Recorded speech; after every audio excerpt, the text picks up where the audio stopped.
He was born in Japan to less than thrilled parents. They just didn't have high hopes for Pac-Man. Nobody had high hopes for Pac-Man. Yet the little yellow dot enchanted a nation.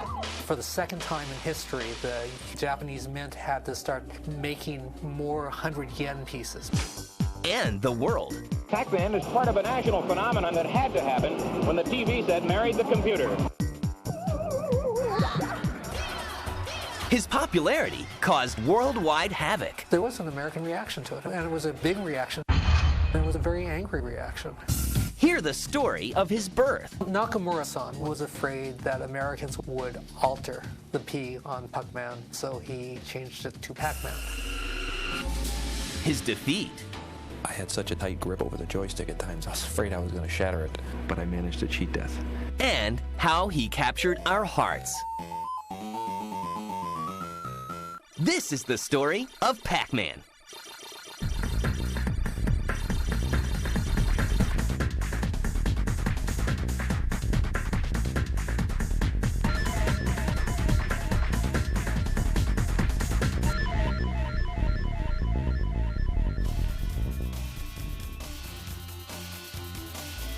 Back in the early 80s, every town would have a recreational center.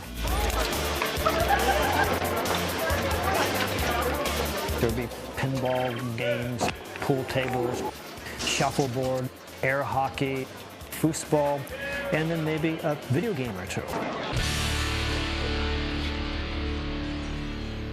And most people didn't bother to go to the recreation centers in their town until some of the more modern games started coming out. Video games have been out there since about 1972, but they really had no major impact on the public. But all that is about to change with the birth of Pong, a video game that paves the way for the golden age of arcades to officially begin.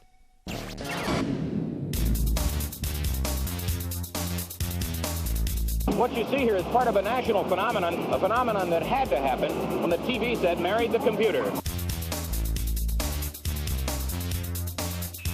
Space Invaders was like the first game in this three-game progression that brought the public completely into the arcades and made them become enamored with video game playing. Space Invaders had initiated the wave and the excitement in arcades in both Japan and the United States. And right after Space Invaders, Asteroids came out, and Asteroids suddenly had further enhanced gameplay where people could get very high scores and also got the competition going for people playing against each other in a bigger way than Space Invaders started for high score laurels. Video games were everywhere.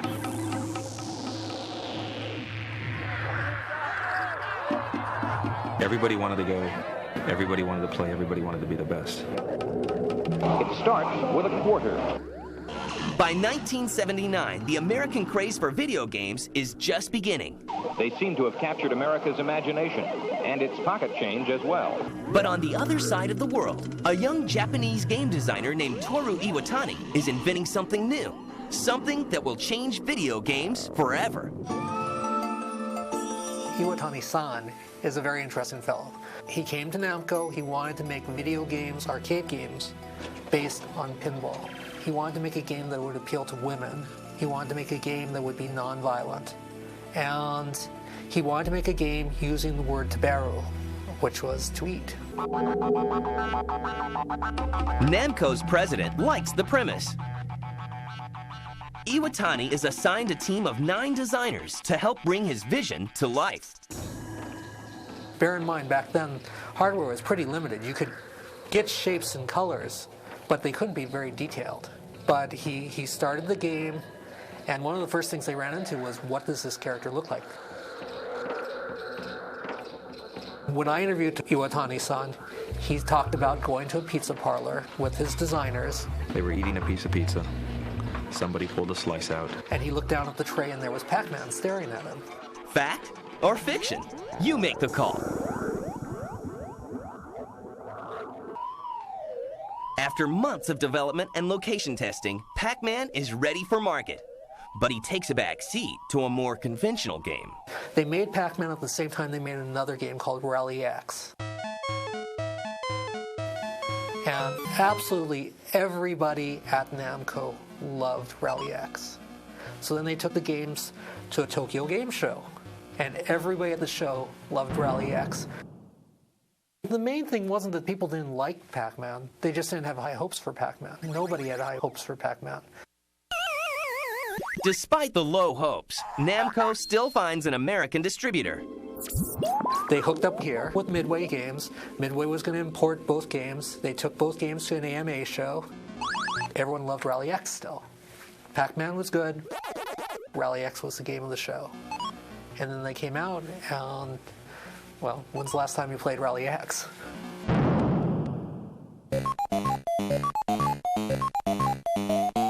In 1980, Pac-Man is released in Japan and instantly develops a feverish following. Pac-Man was a hit right off the bat. It was an immediate success in Japan. For the second time in history, the Japanese mint had to start making more 100 yen pieces because so many 100 yen pieces were sitting in the bellies of Pac-Man machines at that time. Now it's time to release the game in America. Well, with one major exception. It was originally going to be Puckman, based on the shape, and Nakamura-san was afraid that Americans, with their quote-unquote proclivities towards dirty words, would alter the P on Puckman, and so he changed it to Pac-Man. With the new name in place, the Bally Midway Company releases Pac-Man in October 1980 to a hungry American market. Coming up, Pac-Man Mania. Pac-Man is known as the cute game. What's the object? You have to clear the... Yes, you have to get all the dots off.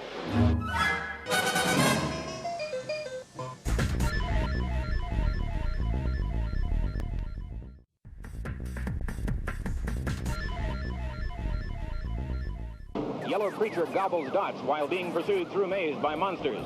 In October 1980, Pac-Man is released in U.S. arcades, and America catches the fever. Oh, I played Pac-Man the moment it arrived at a 7-Eleven just outside of Burley, Idaho. When Pac-Man came out, it caused everybody to fall in love with video games.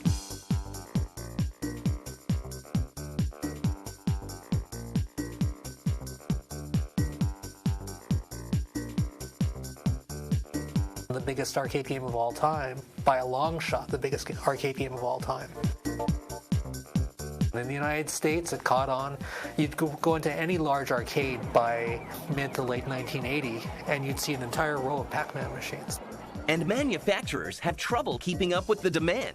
In suburban Franklin Park, you'll find Midway Manufacturing feverishly turning out 350 Pac-Man games every day in 3 different cabinet styles.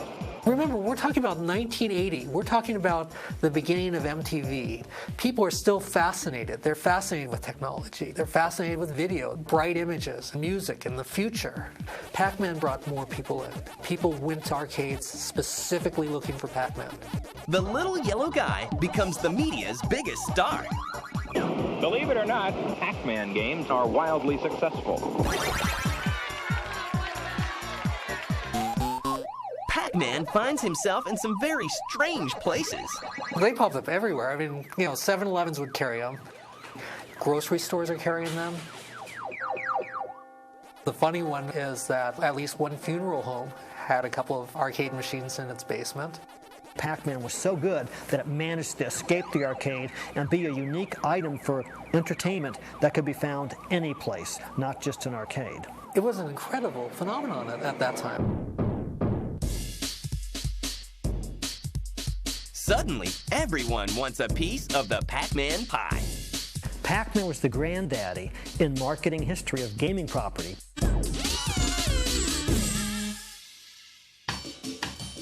Pac-Man was the one that made it onto everybody's bed sheets, their pillowcases, their underwear. Pac-Man is everywhere. There are Pac-Man cartoons, there's a Pac-Man cereal, Pac-Man lunchboxes, Pac-Man board games. Things they wear on their wrists, things they wear around their neck, things they wear on their feet. Pac-Man trash cans, Pac-Man toilet seat. Just anything you can imagine, Pac-Man is there. Pac-Man was really the beginning of all that for the video game industry. It's not unique anymore because everything seems to be doing that now, but they're just following the path that was trailblazed by Pac-Man 20-some years ago. Love for Pac-Man knows no boundaries. Women loved Pac-Man, and they came into the arcades to play it.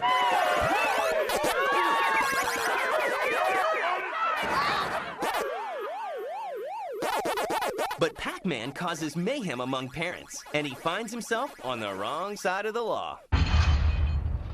Look at the age group that was being attracted to arcades. You know, it was a new hangout. There was concern about how much time children were playing at the arcades, that they were squandering their lunch monies at arcades. We're talking about in 1981, Americans dropped 20 billion quarters into arcade machines. They spent 75,000 man-years playing arcade games in 1981. That's a lot of time that could have been used doing homework. A lot of time that could have been used in movie theaters, according to Hollywood. A lot of time that should have been used listening to music, according to the record companies. People in all kinds of industries looked at it as a very unhealthy competition. Pac-Man becomes the poster child for the anti-video game movement. Pac-Man really was at the forefront because it was the most popular and it was an image that everyone knew. Everyone knew the little yellow ball. Clearly, that was the focal point. And there was so much press. Everybody who wanted to control and regulate and limit video game play, well, then it becomes sort of a renegade thing. You're a renegade if you play it, if you buck the system. You make all the older people mad, or you annoy them, or you do what they're telling you shouldn't be doing. There were big court cases where arcades were limited in the hours they could open and where they could be located. There was an American reaction to it, and it was a big reaction, and it was a very angry reaction. But the protests do little to reduce the fever. In fact, Pac-Mania is just beginning. Pac-Man had a very long lifespan. In 1981, Pac-Man was competing with Donkey Kong. But before it was competing with Centipede, and it was competing with Battlezone. I mean, Pac-Man had just these long, long legs. Pac-Man was hot right up until Ms. Pac-Man came and eclipsed it. Ms. Pac-Man is released in January 1982. But the game is created by college students, not Toru Iwatani, the creator of Pac-Man. Ms. Pac-Man's a great story. Namco had nothing to do with the creation whatsoever. A team of MIT grad students developed an add-on board, which they attached to an existing Pac-Man board to enhance the game. They went to Midway and they said, we've got this Pac-Man add-on, would you like to buy it? And the president of Midway basically said, hey, you know, we've been looking for a sequel to Pac-Man. So they bought that add-on and they added it to Pac-Man. All they need now is a name. So originally they were going to call it Mrs. Pac-Man, but somebody said that Mrs. Pac-Man was offensive to women. So then they were going to call it Pac-Woman. But the problem was, in the cutscenes, she's a baby. And, you know, heaven forbid we show any Pac-Man promiscuity. Honey, don't you know I'm more than Pac-Man with a bow? So, a very politically correct Ms. Pac-Man is ready for the arcades.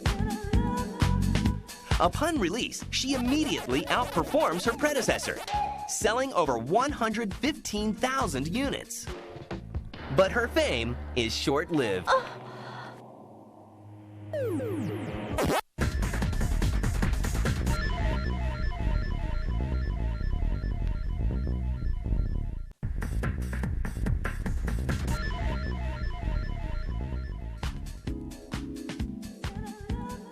By mid-1982, the arcade craze fades as fast as it grew.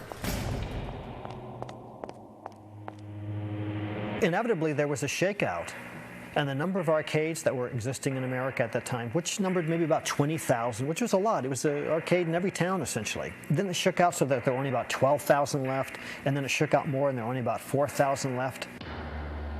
the Pac-Man family alone isn't enough to save the ailing arcade business. Games become unpopular when people get very good with them. You see, Pac-Man is one of the greatest games, and the reason it's one of the greatest games is because it's also one of the hardest games. Players who become adept at it know that there are patterns.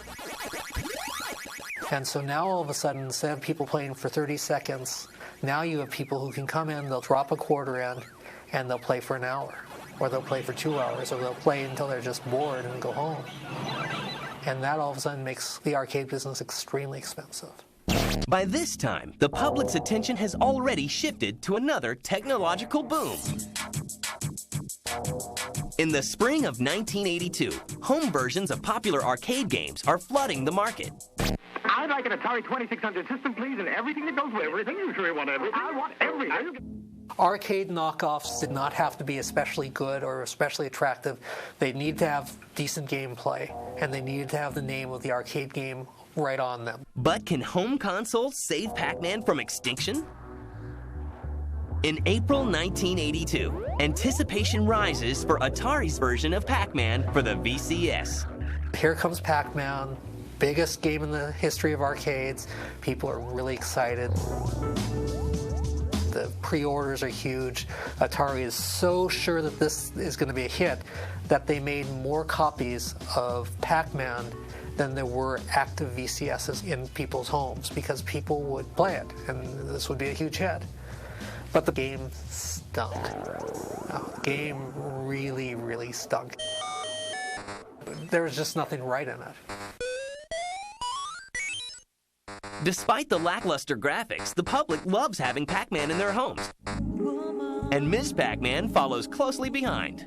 This Ms. plays only on the Atari 5200 Super System. Now you're talking. Attempting to cash in, competitors release their own versions of Pac-Man.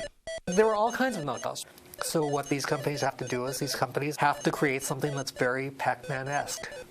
And so you have all kinds of games that look like Pac-Man. Meanwhile, Pac-Man's legitimate relatives continue to flood arcades.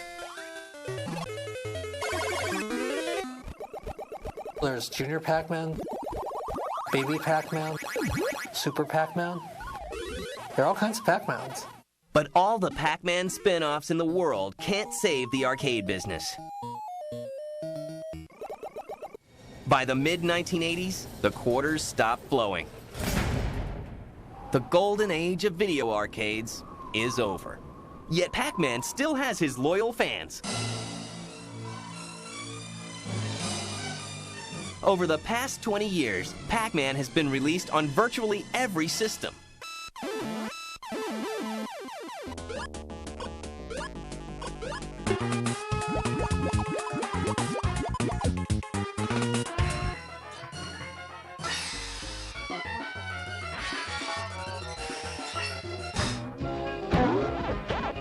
And the desire for high scores never wanes. In 1999, Pac-Man finally meets his match. Billy Mitchell becomes the first person to play the perfect game. I'd say, yeah, people think I'm nuts. You have to be a little nutty to be this obsessive about something. On July 3rd, 1999, Mitchell, the president of a Florida hot sauce company, walks into New Hampshire's Fun Spot Arcade and slides a quarter into the Pac-Man machine.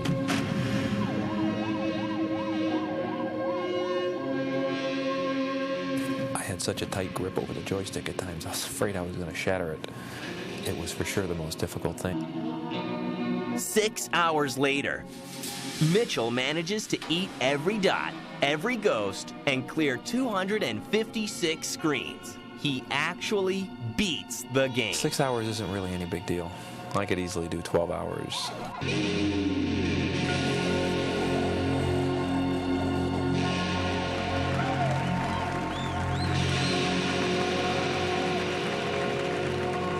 The record-breaking feat makes Mitchell somewhat of a celebrity. If I was looking for one to gain fame from, then I picked the right one. if I'm traveling someplace and if I'm traveling with Billy Mitchell, it's interesting to see the reaction that the public gives him. He has this unique persona, and people notice that, even when they don't know that he's Billy Mitchell, the world-famous Pac-Man player. Is he too old to be playing Pac-Man? Maybe. Am I too old to be doing what I do? Probably. For the young or the young at heart, Pac-Man is still evolving and still a blast to play.